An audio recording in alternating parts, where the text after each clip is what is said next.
As I sat by myself in the dim light of my study, the faint glow from the lamp stretched eerie shadows across the walls, and my thoughts drifted to how much my life had changed. Not too long ago, I thought I had everything figured out: a stable career, a warm home, and a faithful wife. Now, all that remained intact was the job and the house. My mind wandered to Helen, my wife of nearly 5 years. We first crossed paths at Harper Investments, where she started out as an admin before climbing the ladder to become my boss, Liam Harper's executive assistant. It was about 7 months ago when Liam, the heir to Alan Harper, the company's founder, began making moves to position himself for a future at the helm. Although it would be years before he officially became CEO, his promotion to regional manager made it clear he was being groomed to take over. Alan had always held my respect, especially for how he supported me after a serious injury I sustained during my time overseas. While I was going through rehabilitation, he recognized potential in me and extended an offer to join the company. I had just wrapped up my finance degree, so I took the opportunity and started working at Harper Investments 8 years ago. Over the years, I completed my recovery, earned an MBA, and eventually met Helen, who later became my wife. Alan even went as far as paying for our honeymoon in the Caribbean, a testament to his generosity and the belief he had in us. Liam entered the picture a few years later, and from the start, his leadership style was the polar opposite of his father's.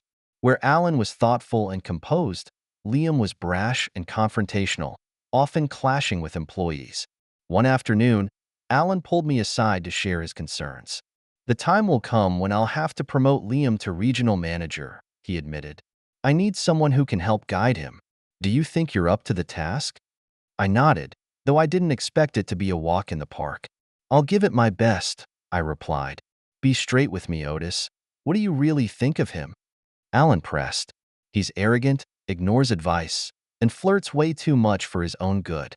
Helen thinks he's on a collision course with a harassment lawsuit," I said bluntly. Alan let out a heavy sigh. "That's what I was afraid of. His mother spoiled him rotten, and I was hoping responsibility would help him mature. I'll have a word with him. By the way, any idea when Bob plans to retire?" "Bob Jenkins, the current regional manager, has about 6 months left. He's already got a place waiting for him out in Montana," I replied. Alan nodded thoughtfully and promised to stay in touch before leaving my office.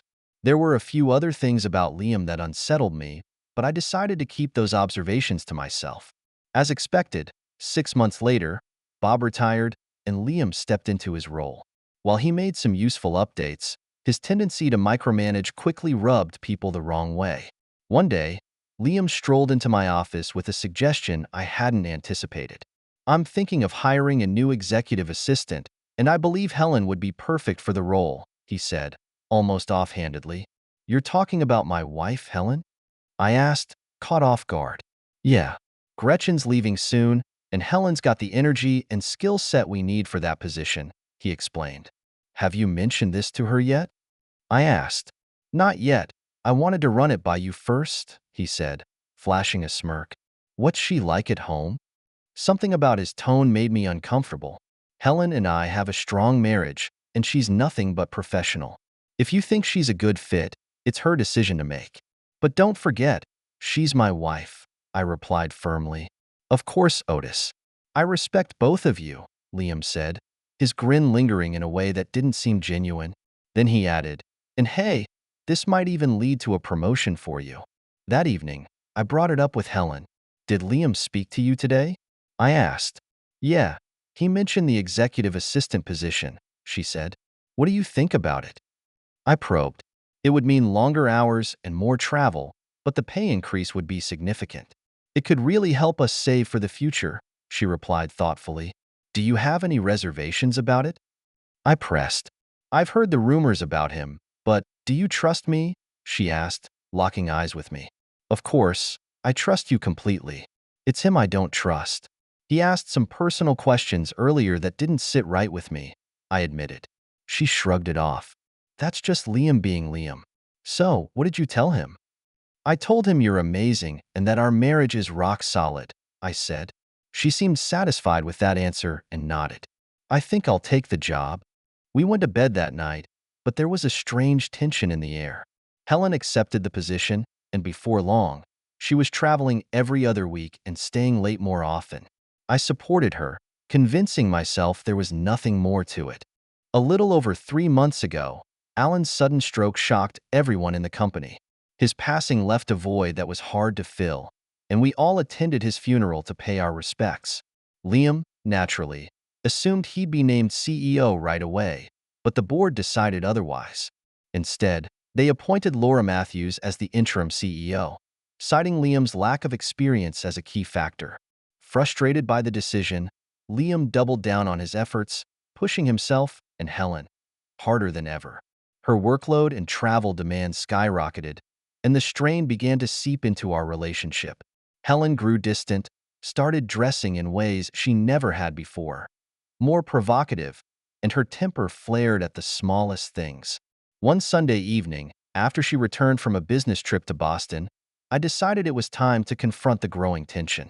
"Helen, we need to talk," I said. "Talk about what?" she snapped, her irritation obvious. "About us," I replied, keeping my voice steady. "Liam's demands are driving a wedge between us. We need to take some time to reconnect."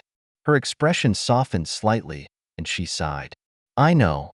I'm sorry. It's just that Liam's been under so much pressure, and everything's been so chaotic." "Then tell him you're taking a week off," I suggested gently.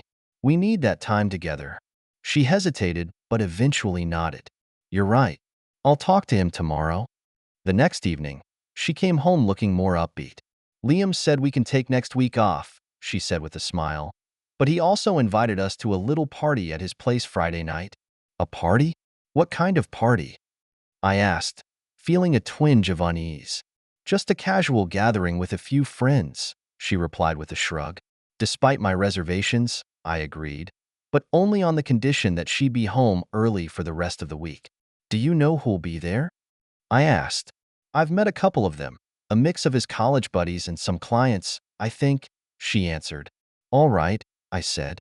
"But you'll come home on time the other days?" "Of course. I just have dinner with the Jennings account on Wednesday, but other than that, I'll be home," she assured me. I knew the Jennings account was critical, especially with Alan no longer around. "Wednesday's fine, but the rest of the week, no late nights." She smiled and wrapped her arms around me. "Deal," she said softly, kissing me. The following afternoon, Liam stopped by my office, wearing his trademark smirk. "So, Helen tells me you'll be at the party Friday night," he said. "Yeah," I replied. "As long as she's home on time this week, and we get next week off. We've got the Jennings dinner Wednesday, though." "It's just a relaxed get-together," Liam said casually. "Some old college friends, a couple of clients, nothing formal. Just bring Helen." I nodded and added, "By the way, Liam, Helen's been doing a great job. Thanks for keeping things professional." His grin widened, and he seemed amused. "Glad you think so, Otis. Quick question, though." "What's that?" I asked. "Does she go by just Helen? Or does she have another nickname?" he asked, watching me closely. "Just Helen." "Why?" I replied, feeling a flicker of unease. "No reason. Just curious," he said with a shrug before walking off, leaving me with a nagging sense of discomfort. That night, I brought it up with Helen. "Does Liam ever call you anything other than Helen?" She rolled her eyes. "He's my boss. He can call me whatever he wants." I decided to let it go, though it continued to gnaw at me. The rest of the week went smoothly. Other than the Wednesday dinner, Helen was home on time, and we spent some quality moments together, trying to reconnect. Friday evening rolled around, and as I dressed casually for the party, I watched Helen get ready. Her dress was something else, shorter and far more revealing than anything I'd seen her wear before. She paired it with a necklace I didn't recognize and skipped wearing a bra. The dress had slits up the sides, an open back, and hugged her figure in a way that felt bold, maybe even too bold. "You look stunning," I said with a teasing smile, "but maybe we should just stay in tonight." She laughed and shook her head. "Later. What do you think of the dress?" "It's new. I picked it up in New York." "It doesn't exactly scream casual," I said, raising an eyebrow. "Liam suggested I wear it tonight," she replied with a grin. "Relax. Everyone knows their boundaries." "They'd better," I said, pulling her into a hug. When I leaned in to kiss her, she pulled back slightly, saying, "Don't smudge my makeup." We drove to Liam's upscale townhouse, and as soon as he opened the door, the strong smell of marijuana hit me, putting me on edge. Inside, Liam greeted us and introduced me to three men: Sam Whitaker, Tony Fleming, and David Jensen, who worked on the Jennings account. "Guys, this is Otis," Liam announced, flashing his usual grin. "And this is Sam, Tony, and David." I shook hands with each of them, trying to ignore the uneasy feeling building inside me. Without bothering to introduce Helen, Liam suddenly called me the man of the hour, which felt oddly misplaced. "Wow, Helen, you look absolutely breathtaking in that dress," Liam said, his eyes lingering. The other men glanced her way, their expressions approving. Helen spun slightly, almost as if showing off, and I couldn't shake the discomfort his comments stirred in me. "I'll grab you both a drink," Liam offered. "White wine for you, Helen. And for you, Otis?" "That's fine," I said, accepting the drink without much enthusiasm. I wasn't much of a drinker these days, hadn't been for years, but I took small sips, determined to keep my mind sharp. Liam returned with the drinks, and Helen immediately took a big gulp, while I casually nursed mine. He motioned for everyone to move into the living room, and I noticed Helen chose a spot on a small love seat. Without hesitation, Liam slid in beside her, leaving me to take a chair directly opposite them. I kept my focus on their interaction. "Sorry, force of habit," Liam said with a smirk, making himself comfortable next to her. "No worries," I replied, though the sight of him sitting so close to my wife unsettled me. The conversation eventually turned to my military background. "My dad used to say you were a hero," Liam remarked. "I served 5 years before being discharged for medical reasons," I explained briefly. "Did you ever see any action?" Sam asked, his curiosity evident. I nodded, keeping it short. Helen looked at me, surprised. "You never told me that," she said. "It's not something I like to dwell on," I replied evenly. Tony then pulled out a small bag of marijuana, rolled a joint, and started passing it around. When it reached me, I shook my head. "No thanks. I'd rather stay clear-headed." "Come on, Otis, it's just a party," Liam said, trying to coax me. "You go ahead." "I'm good," I said, my tone calm but firm. Liam shrugged. "Suit yourself. You know, you and Helen could crash here if you want. It's not like you've got work next week." He turned to Helen. "Right?" She nodded, smiling, and he leaned over to blow a cloud of smoke in her direction. To my surprise, she inhaled, coughing lightly before laughing. "That's strong," she said, her tone lighter than I expected. I couldn't hide my shock. This wasn't the Helen I knew. Liam handed the joint back to Tony before glancing over at me. "You know," he began, gesturing toward me, "this guy is the best analyst we've got. Saved the company millions. And on top of that, he brought me the best assistant I've ever had." Helen smiled at him, and there was something about her expression that caught my attention. It wasn't just polite. It felt warmer, almost intimate. "She's practically my work wife," Liam said with a casual laugh, patting her bare thigh. His hand lingered there a moment too long, and I thought I saw it slip under her dress briefly before he pulled it away. "I'd be lost without her," he added, flashing a smug smile in Helen's direction. "And so would I replied coolly, my eyes fixed on Helen. She dropped her gaze, and the silence that followed was thick with unease. Breaking the tension, I stood up. "I need to use the restroom." "First door on the left," Liam said nonchalantly. In the bathroom, I locked the door and stared at myself in the mirror. A thought hit me like a punch to the gut. Could Helen be cheating on me with Liam?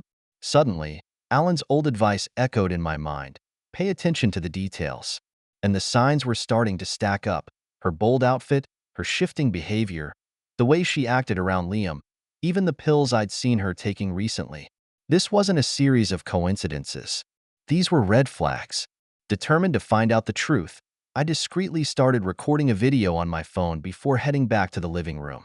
As I walked in, I noticed Helen quickly adjusting her posture, sitting up straighter. There was a faint trace of white powder on her nose, and as I glanced around, I saw similar marks on the others. I took another sip of my drink, only to notice an odd, grainy residue at the bottom of the glass. Something wasn't right. Almost instantly, a wave of fatigue and dizziness hit me. Helen noticed and leaned toward me. "Are you okay?" she asked, her voice tinged with concern. Liam and the others stood up, and Helen instinctively reached for Liam's arm. I tried to rise from my seat, but my legs felt heavy and uncooperative. "Just take it easy, Otis," Liam said, guiding me toward the couch and propping my feet up. Helen knelt down, slipping off my shoes as I lay back. I noticed her necklace lying on the love seat, an accessory she'd been wearing just moments before. She draped a blanket over me and leaned in close. Her voice dropped to a whisper. "I'm sorry, Otis. I really do love you." She kissed my forehead, and everything faded as I slipped into a heavy, uncontrollable sleep. When I woke up, the house was eerily silent and dark. A faint snoring sound drifted down from upstairs, and I realized I must have been out for hours. Groggy but determined, I stopped the recording on my phone and steadied myself as I got to my feet. Quietly, I climbed the stairs, trying to keep my movements silent. In the master bedroom, the scene stopped me cold. Helen was sprawled out naked next to Liam, her leg draped over him. On her other side was another man, also undressed. The remaining two men were passed out downstairs, one on the couch and the other in a recliner, blissfully unaware of my discovery. I retreated downstairs, my mind racing as I tried to make sense of what I'd just witnessed. In the kitchen, I searched the cupboards until I found a small container, then carefully poured the remainder of my drink into it. Sealing the lid, I tucked it into my pocket. Back in the living room, I rummaged through Helen's purse and found her keychain. Among her keys, one stood out as unfamiliar, so I pocketed that too. I also grabbed her phone, planning to comb through it later, and left my wedding ring on top of her purse where she couldn't miss it. With a heavy heart, I slipped on my shoes and left quietly, not turning on my car lights until I was well down the street. I drove aimlessly for a while, eventually pulling into a nearby convenience store parking lot. Sitting there, I lit a cigarette, something I hadn't done since my military days, and dialed a number I hadn't called in years. Pete Evans, an old friend and private investigator, was the only person I trusted to help me piece this together. "Pete, it's Otis. Sorry to call so late, but I need a favor," I said, keeping my voice low. "Otis?" he answered, his voice groggy but alert. "What's going on? Everything okay?" "Not exactly. Can you meet me at my place in 20?" I asked, not wanting to share too much over the phone. "Yeah, I'll be there," he replied without hesitation. After grabbing a pack of cigarettes and a 12-pack of beer from the store, I headed home. Once there, I placed the beer in the fridge, lit another cigarette, and sat in the silence, letting the smoke drift as I tried to process everything. Pete arrived soon after, and I handed him a beer as I recounted the night's events. He listened intently, his expression grim as the story unfolded. "Jesus, Otis," Pete muttered, shaking his head. I handed him the container of wine. "Can you get this tested? I need to know what they put in my drink." He nodded. "I've got a lab that can handle it. It'll take a few days, Monday or Tuesday at the latest. I also need you to dig into some names. Liam Harper, Sam Whitaker, Tony Fleming, and David Jensen from Jennings Manufacturing," I said, pulling up the video on my phone. Pete took a sip of his beer, watching the footage carefully. "You want surveillance at Liam's place and yours?" he asked. "If you can set it up. I've got a key to Liam's house, and I didn't notice any visible security system," I replied. "No problem. I can do high-def cameras, audio, even tap into landlines if you want," Pete said, his tone matter of fact. "Do it all," I said firmly. "Just tell me how much it'll cost."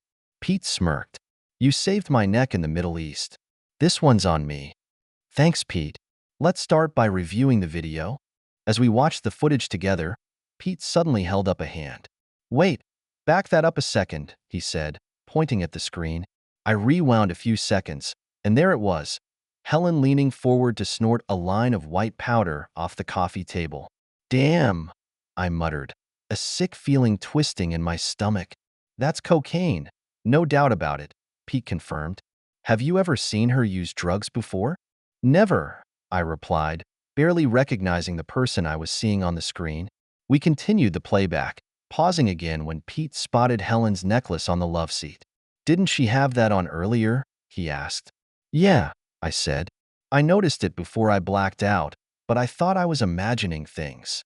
"She must have taken it off after you left the room," Pete observed, his brow furrowed.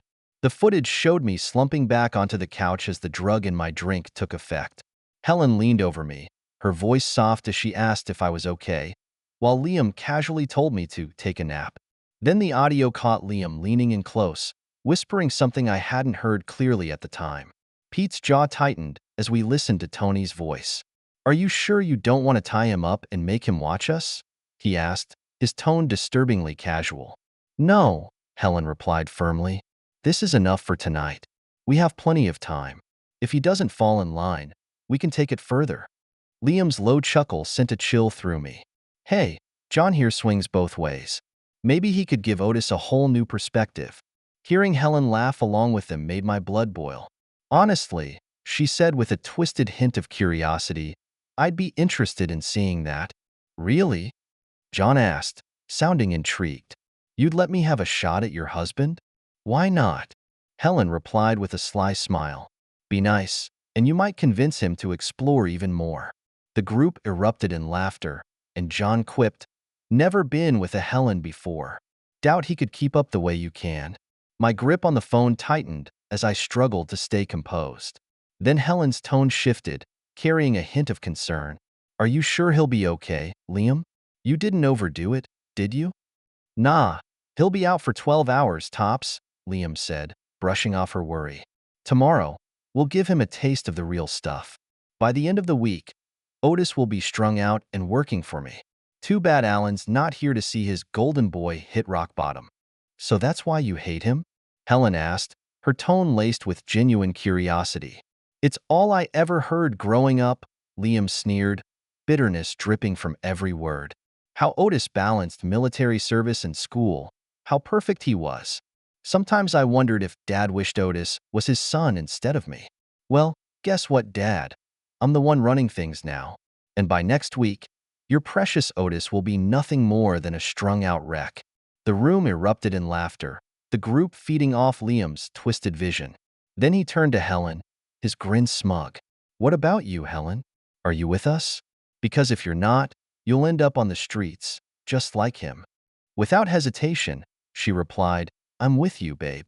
I've gotten too used to this lifestyle to walk away now." The group cheered, her words a clear display of how firmly Liam had her under his thumb. "Good," Liam said, his grin widening. "Let's head upstairs and kick things off properly." "Finally," Helen laughed, following him. "And don't hold back this time." The sounds from the bedroom carried on in the recording, but I couldn't listen anymore. My stomach churned as I hit pause, burying my face in my hands. The weight of her betrayal pressed down like a crushing force. Pete reached out, resting a steady hand on my shoulder. "This is a hell of a thing, Otis," he said softly, "but we'll get through it." I nodded, trying to pull myself out of the spiral. "Thanks, Pete. I think it's over. A divorce feels inevitable at this point." "I get it," Pete said, his voice measured. "But take a couple of days to clear your head. Let me handle the rest for now." "What's your plan?" I asked, trusting him but still wanting to know. "Better if you don't know the details. This isn't just infidelity. This is criminal. Someone's going down for this, but I need you out of harm's way." "I still want to help," I insisted, my jaw tightening. "You're too close to this, Otis," Pete said firmly. "Remember Sergeant Johnson? He's in Vegas now and owes me a favor. He can help you lie low for a while." "Fine," I relented. "But let's get the house wired up first." "Absolutely," Pete agreed with a nod. "Stay sharp." "Thanks, Pete," I said, my voice steady. "I couldn't do this without you." "We've been through worse together," he replied. "We'll get this handled." I stepped onto the porch with a beer in hand, leaving Pete inside to install surveillance equipment. He wired up every room, added audio capabilities, and connected everything to a secure cloud server. Before he left, he handed me a control switch and the login details for the system. "I'll reach out to Johnson tomorrow and make arrangements," Pete said. "Just promise me you won't do anything reckless." "I won't," I said, though anger still simmered under the surface. Good.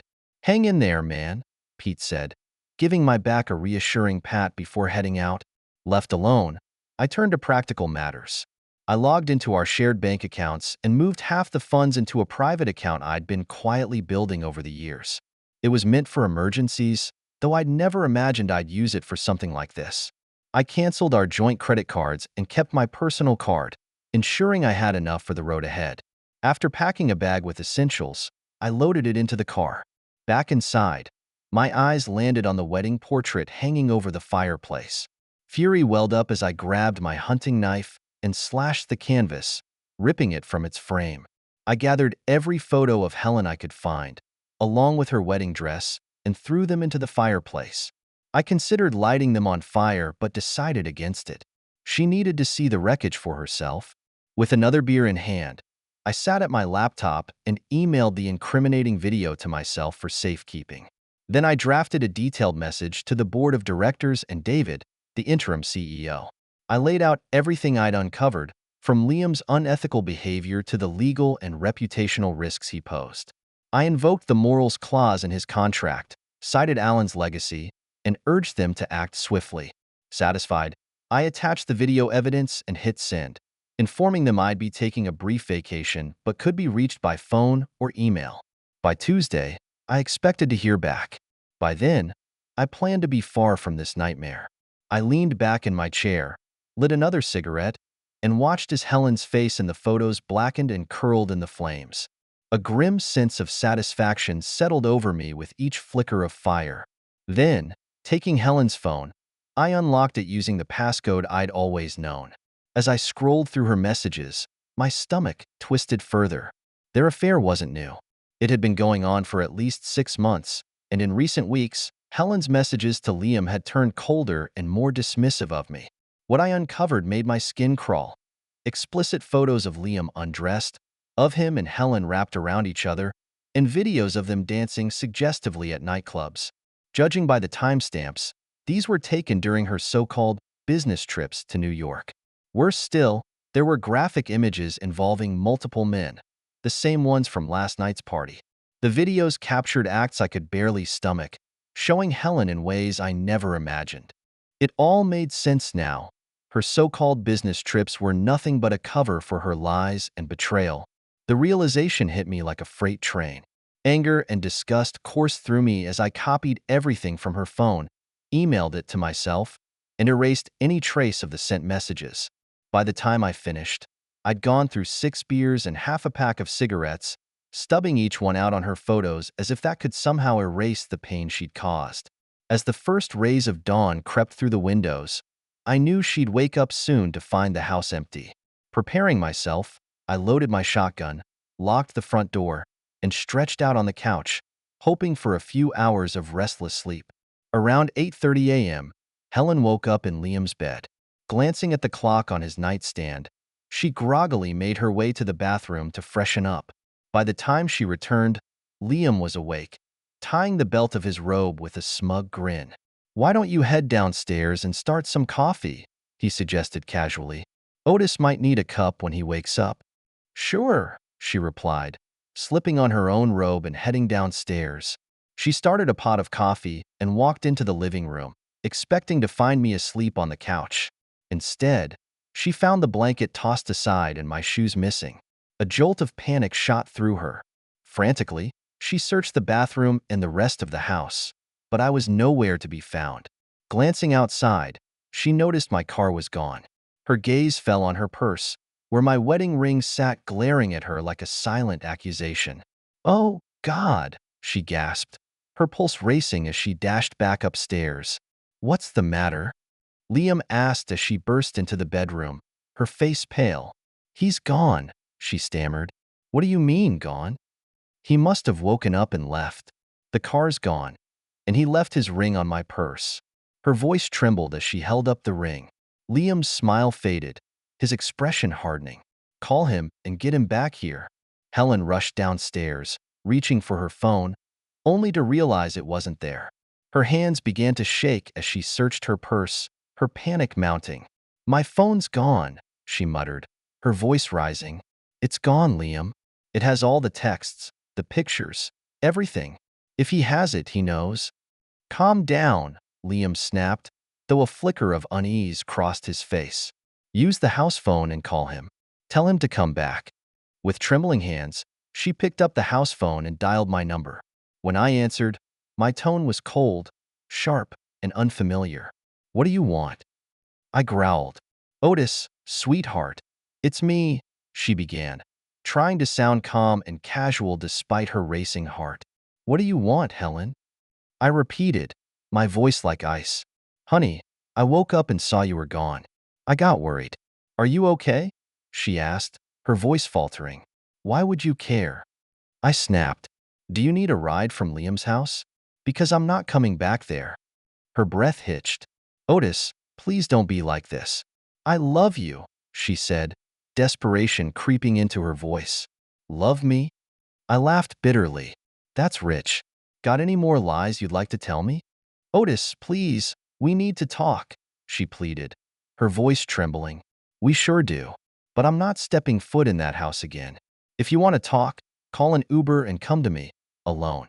And let me make one thing clear. If Liam or any of his buddies show up, I'll shoot them on sight. Understand? Helen's heart pounded as she whispered, Okay, I'll come alone. Good. Bring cash or an ATM card, I added flatly. Why? She asked, confused. Because your credit card's been canceled, I replied coldly. Her breath caught. Oh, and one more thing, I said, my voice cutting through her like a blade. I have your phone. Interesting collection of photos and videos, by the way. Now I know what you've been doing on those business trips.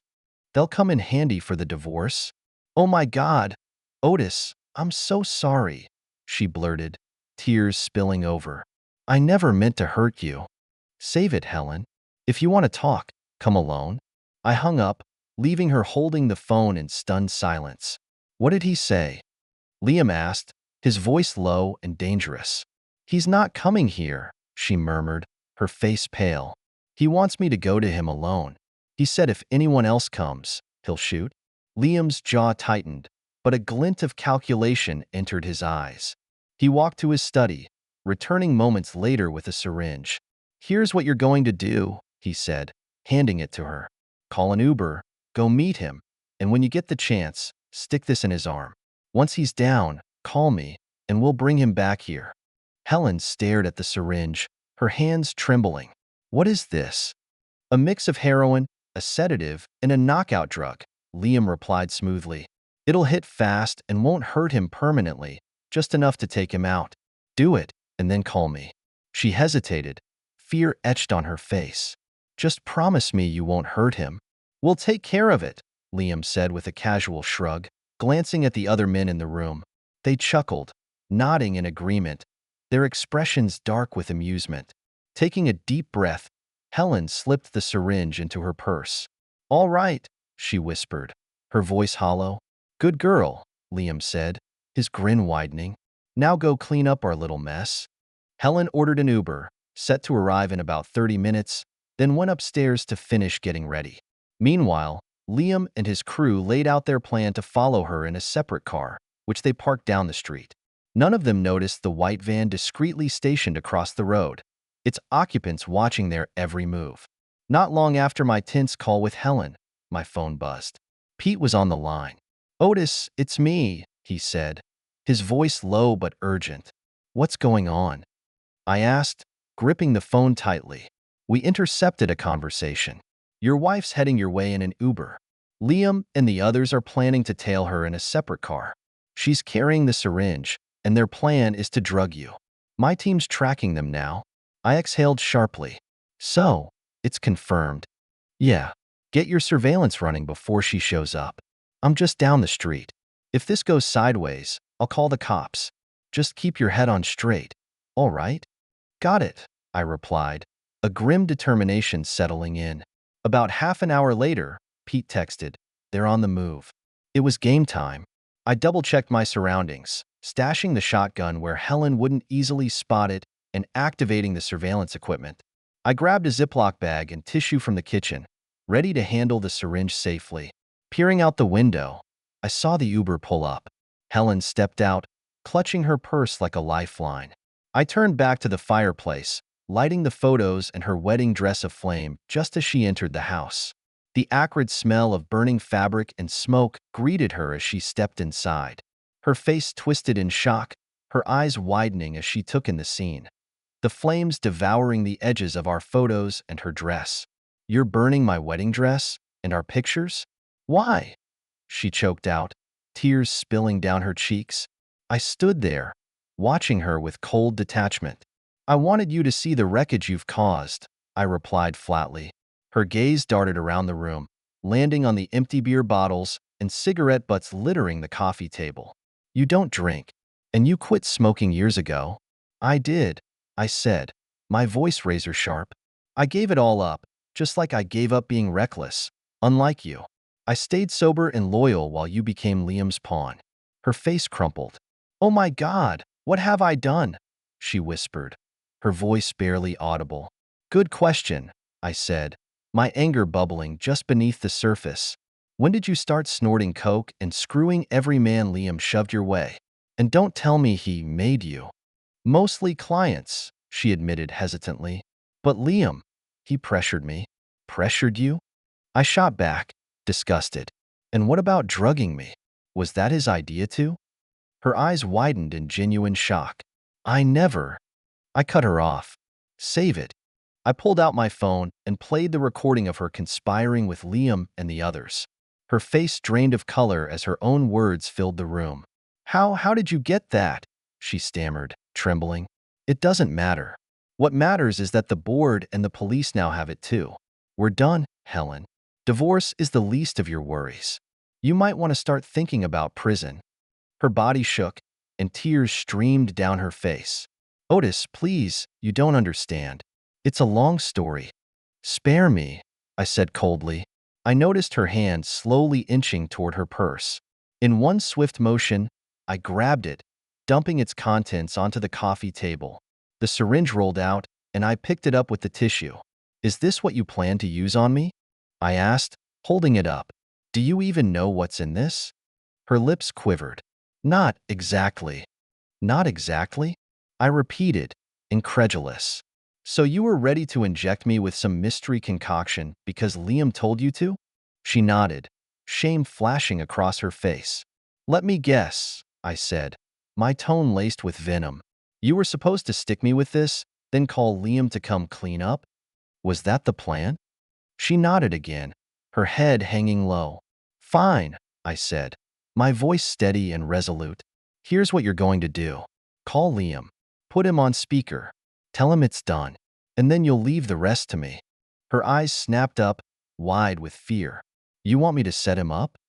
"Exactly. Any issues with that?" She hesitated but shook her head. "No. I'll do it." "Good. Make the call. And Helen?" My voice turned icy. "No tricks. I'm done playing games." With trembling hands, she dialed Liam's number and put it on speaker. The line clicked, and his smooth voice came through. "Helen, is it done?" "It's done," she said shakily. "He's out." "Good girl," Liam purred. "We'll be there shortly." The call ended with a decisive click. Helen looked at me, terror etched into her features. "He'll kill me when he finds out you're awake." "Too bad," I said, shrugging. "Now sit down, shut up, and do exactly what I tell you. If you don't, you'll have me to deal with, and I promise you won't like that." I leaned back in the recliner, keeping my eyes nearly closed to feign sleep while staying alert. Through the window, I saw Liam and his 3 lackeys approaching, their movements deliberate. My breathing stayed steady, my hands positioned to react the moment they stepped inside. The door creaked open, and Liam entered first, scanning the room. His gaze landed on the burning wedding photos, a pleased smirk spreading across his face. "Nice work, Helen," he said approvingly. "Now let's get him in the trunk." As Liam leaned toward me, I sprang into action, my body moving with the precision of muscle memory. My eyes snapped open, and I shot forward, delivering a crushing blow to his throat. He stumbled back, gasping for air, just as I followed up with a sharp kick to his groin, sending him crumpling to the floor in agony. The other 3 lunged toward me, But before they could close the distance, Pete and his team burst through the door. Guns drawn, they moved swiftly, subduing and handcuffing each man in a matter of seconds. The air was tense with the sound of grunts and clattering restraints. Pete approached, his expression steady but intense. "You good?" he asked. I nodded, my eyes flicking to Helen, who stood frozen near the fireplace, her face pale and her body trembling. "Thanks for the backup," I said. "Always," Pete replied, casting a disgusted glance at Liam, who was writhing on the floor. Liam, still clutching his throat, managed to sit upright, his face twisted with pain and fury. I moved behind him, gripping his hair with one hand and pressing my hunting knife against his throat with the other. "Better start praying," I growled, my voice low and dangerous, "because this might be your last chance." Terror filled Liam's eyes, and a dark stain spread across his pants. Across the room, Helen shrank back, her breath hitching as she watched me. Her husband transformed into someone she didn't recognize. "Otis, don't." Pete's sharp voice cut through the haze of my rage. "Stand down, Sergeant. Police are on their way." My grip tightened, the blade pressing against Liam's skin. "He deserves to die." I spat, my voice trembling with fury. Pete stepped closer, kneeling in front of Liam but keeping his focus on me. "You're right. He does. But it's not your place to do it. If you cross that line, you'll end up in a cell, and they'll win. Let justice take care of him. Let them all pay the right way." The words hung in the air, a lifeline tethering me back to reason. My breathing slowed, and the storm in my head began to calm. After a long, agonizing moment, I released my hold, lowering the knife. Pete moved in quickly, securing Liam's hands with zip ties and nodding to his team to restrain Helen as well. Tears streaked her face as her gaze fell on the flames consuming our wedding photo in the fireplace. I collapsed onto the couch, my hands trembling as the adrenaline drained away. Pete's team dragged Liam's cronies outside, where they sprawled on the lawn, subdued.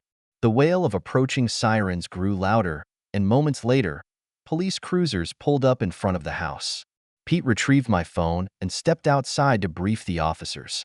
Inside, Liam sat slumped on the floor, pale and shaking. He looked up at me, his voice barely above a whisper. "My dad always liked you better than me."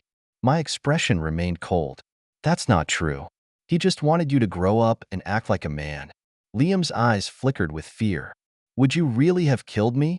he asked, his voice shaking. I leaned forward, my voice quiet but cutting. "Guess you'll never know. But where you're going, there'll be plenty of people who won't hesitate. And if you ever cross me again, neither will I." Liam's head dropped, his shoulders slumping in defeat. 3 officers entered the house, taking in the scene. They read Liam and Helen their rights, escorting them out in handcuffs. One officer picked up the syringe, now sealed in a plastic evidence bag, and turned to me. "Is this what they plan to use on you?" he asked. I nodded. "That's the one," I said, my voice steady. The officer gave me a somber look. "You're lucky to be alive. Good thing you had someone watching out for you." "No," I replied, glancing toward Pete as he re-entered the house. "I had a brother in arms." The officer offered a small smile, shaking my hand firmly. "Semper Fi." "Hoorah," I replied, feeling a flicker of relief as the officers escorted Liam and Helen to the waiting cruisers. Once the house cleared out, Pete walked back inside, surveying the wreckage. "Got another one of those beers?" he asked, nodding toward the bottles on the table. I grabbed one, handing it to him. "Think there's a couple left." Pete twisted off the cap and took a long sip. "A bit early, don't you think?" "After this? Feels like the right time," I replied, raising an eyebrow. Pete chuckled softly, taking another drink. "How are you holding up?" I shrugged, the weight of the day pressing down on me. "Feels like I've been through another war. I need time to decompress." Pete nodded, reaching into his pocket and handing me a business card. "I talked to Gunny. He's got a place in Vegas you can crash at if you need to lay low. Here's his number." I stared at the card for a moment before nodding. "Thanks, Pete. I'll think about it." Pete handed me another card, this one bearing the name of a divorce attorney, Michelle Hawken. "She's one of the best. Doesn't take kindly to cheaters, so she's already agreed to make your case a priority. You've got an appointment with her at 8 a.m. Monday. Thanks, Pete, I said, the enormity of the situation finally settling over me. Semper Fi, brother. We've got your back, Pete said, lifting his beer bottle in a silent toast. I raised mine in return. Hoorah, I replied, my voice weary but grateful. We finished our beers in quiet camaraderie before Pete stood up, giving the room a once-over. You've got some cleaning up to do, he said with a small smile. I'll swing by later to grab the surveillance gear. With that, he left, leaving me alone with the wreckage of my house and my thoughts. That afternoon, my phone rang. The caller ID showed it was David Matt, the interim CEO of Harper Financial. Otis, it's David Matt, he said, his tone direct. Yes, David. How can I help you? I asked, caught off guard by the unexpected call. We've reviewed the video you sent and read your statement. Let me just say, it was an eye-opener. Thank you, I replied, unsure of what else to say. We've decided to terminate both Liam and Helen immediately, he continued, his tone firm. I'll personally handle the paperwork at the county jail. Hearing those words gave me a strange sense of closure. I appreciate that, I said. There's more, David added, a note of gravity in his voice. What else? I asked, bracing myself. The board has decided you need time to decompress. Do you have somewhere to go? Yeah, a friend in Vegas offered me a place. I've got a divorce lawyer appointment Monday morning, but I'll head out after that. Good. Take the week. We'll expect you back the following Monday, David said. Then, after a pause, he added, the board also unanimously agreed. You're the best candidate to take over Liam's position. I was momentarily speechless. Me? Yes. Your integrity and the way you've handled this situation speak volumes. There will be a substantial pay increase and additional benefits. Thank you, David, I managed, still reeling from the news. Don't thank me yet, he said with a dry chuckle. You'll be overseeing an audit of all of Liam's activities. The auditors will report directly to you, and you'll report to me. It's definitely necessary, I agreed. I already know Liam dragged Helen into dealings with certain clients. It's a disaster waiting to unfold. We trust you to clean it up. Enjoy your time off, Otis. We'll see you soon. After ending the call, I exhaled deeply, a mix of relief and resolve washing over me. I spent the rest of the day cleaning up the house, mowing the lawn, and trying to put some semblance of order back into my life. Later, I called Gunny Johnson, an old friend, who picked up on the first ring. So, you're finally making your way out to Vegas? He asked, his voice warm. Yeah, I need a change of scenery, I replied. Good. I've got a spot ready for you. Just remember, it's Vegas, not Bangkok, Gunny joked, his laughter contagious. Noted, I said, chuckling. I'll see you soon. That evening, Pete dropped by to collect the surveillance equipment. Quick update for you, he said as he packed up the gear. The cops searched Liam's house. They found drugs, explicit videos, and plenty more incriminating evidence. He's facing serious charges. Good riddance, I muttered, feeling a small measure of justice. Pete stayed for dinner, and after a long conversation, I crashed for the night, exhausted in every way possible. The next morning, I gathered all of Helen's belongings into trash bags and stashed them in the garage, planning to donate them once her legal situation was settled. At 8 a.m. sharp, I arrived at Michelle Hawkins' office. She greeted me with a firm handshake and got straight to work, taking meticulous notes as I explained everything. Since you don't have children, and the house was yours before the marriage, it's likely you'll keep it, she said confidently. California usually splits marital assets, but given her criminal charges, the judge may favor you. Also, spousal support is off the table while she's incarcerated. Good. I just want this over with, I replied, the strain of the ordeal weighing heavily on me. Michelle nodded. I'll draft the paperwork and arrange for her to be served. If she doesn't contest, we can finalize the divorce after the mandatory 6-month waiting period. Satisfied, I left a retainer and headed to the county jail for one final confrontation with Helen. Sitting in the visitation room, I felt a strange calm settle over me as I watched her enter. She looked small and defeated in her orange jumpsuit, her hair pulled back, her eyes hollow. We picked up the phones on either side of the plexiglass barrier. "Hello, Helen," I said, my voice steady as I picked up the receiver. "Hi, Otis," she replied softly, her voice barely audible. "I wanted to let you know. I've filed for divorce," I said, keeping my tone even. "Met with a lawyer this morning." She nodded, her shoulders slumping. "I figured you would." "Your arraignment's tomorrow," I continued. "The prosecutor's pushing for no bail." "That's probably fair," she said quietly, her eyes downcast. After a moment, she looked up, her expression almost pleading. "Can I ask you something? Honestly, what happened to us?" My jaw tightened as her question hung in the air. "You tell me, Helen," I said, leaning forward. "It seems like Liam got inside your head. When Alan passed, and Liam didn't get the CEO role, he blamed me. He convinced himself his father wanted me in charge." She nodded, her voice cracking. "That's how it started. It was a work trip to New York, out with clients at a club. There was dancing, drinking. I flirted, but it wasn't serious. Then, suddenly, I felt strange. I woke up in bed with two of those men. Liam showed up later. When I came to, there were pictures, videos. He said he'd send them to you if I didn't follow his lead." "So he blackmailed you," I said, disgusted. "And drugged you too, I'm guessing." "Yes," she whispered. "At first, it was something in my drinks. Later, he introduced me to cocaine, then harder stuff." "And clients?" I asked, forcing myself to stay composed. "How many?" She hesitated, shame written all over her face. "I don't know. Several. It was arranged, every time we traveled." I shook my head, the mix of pity and rage swirling inside me. "And plotting to drug me? To turn me into one of his junkie lackeys? Did you enjoy that too?" My voice was sharp. She winced, looking away. "I'm sorry," she said, her voice cracking.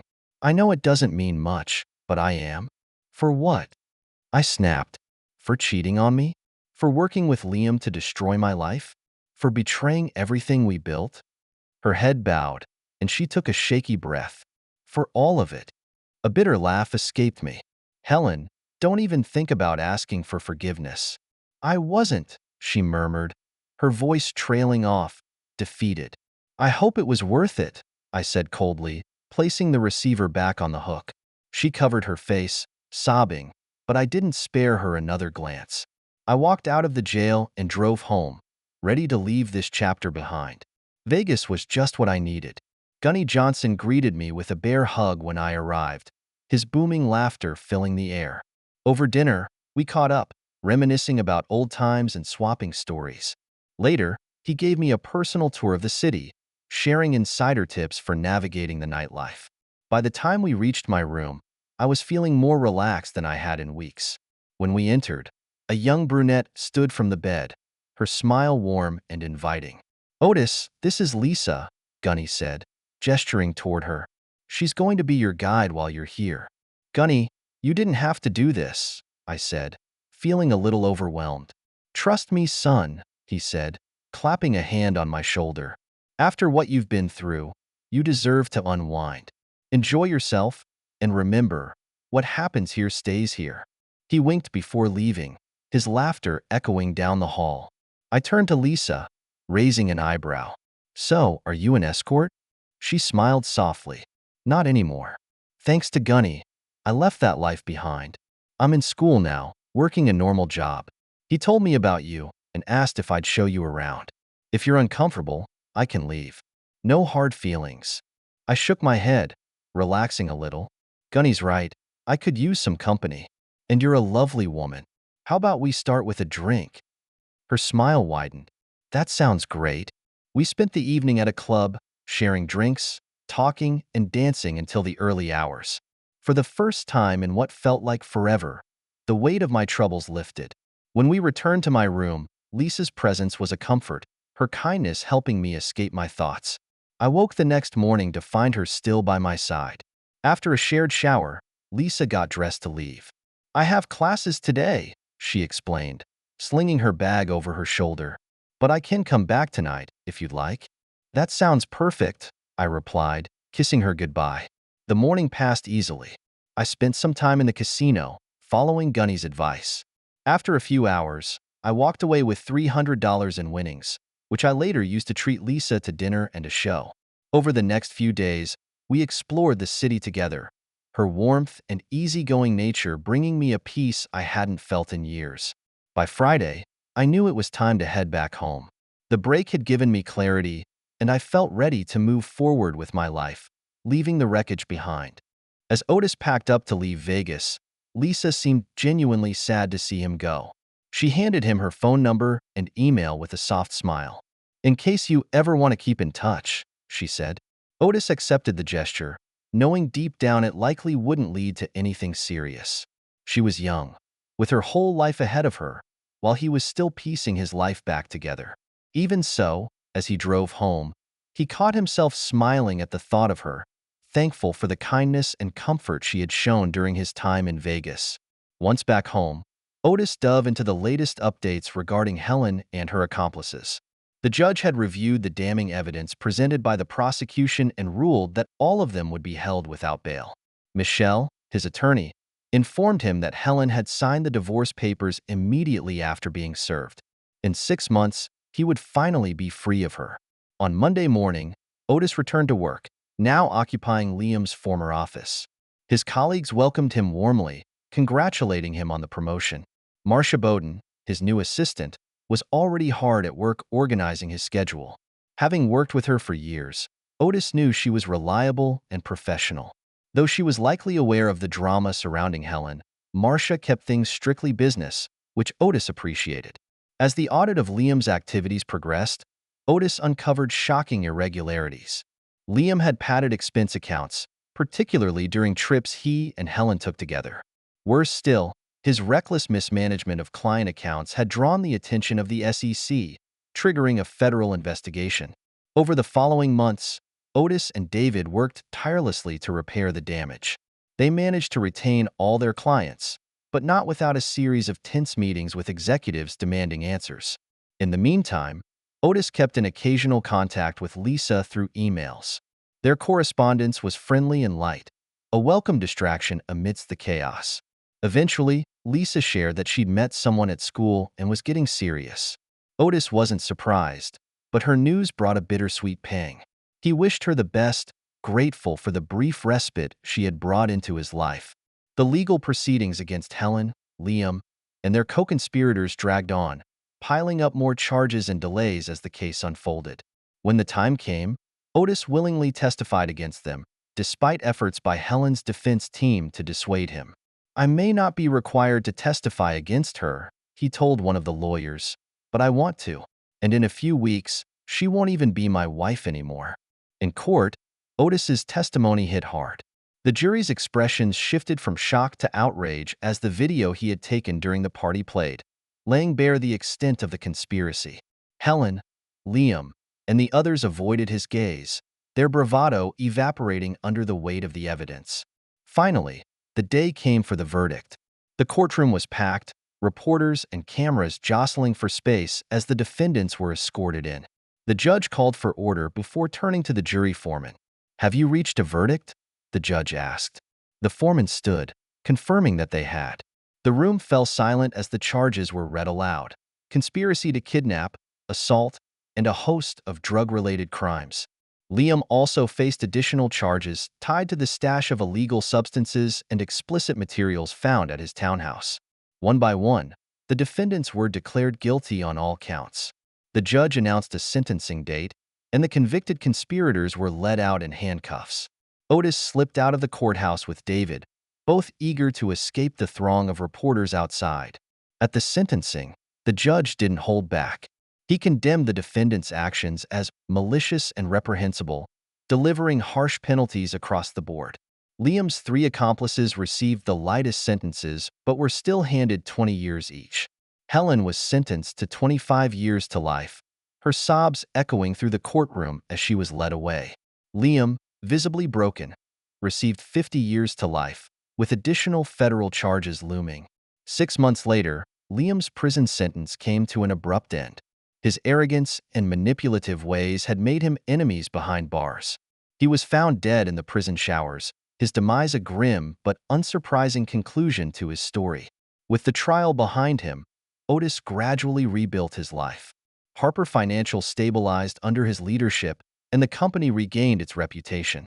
He found solace in the quiet moments, long drives, weekend hikes, and the satisfaction of a job well done. Though the scars of betrayal ran deep, he held on to the hope that someday he might find someone who valued loyalty as much as he did. For now, he was content to stand tall, knowing he had emerged from the chaos stronger than before. Subscribe so you don't miss new stories on the channel.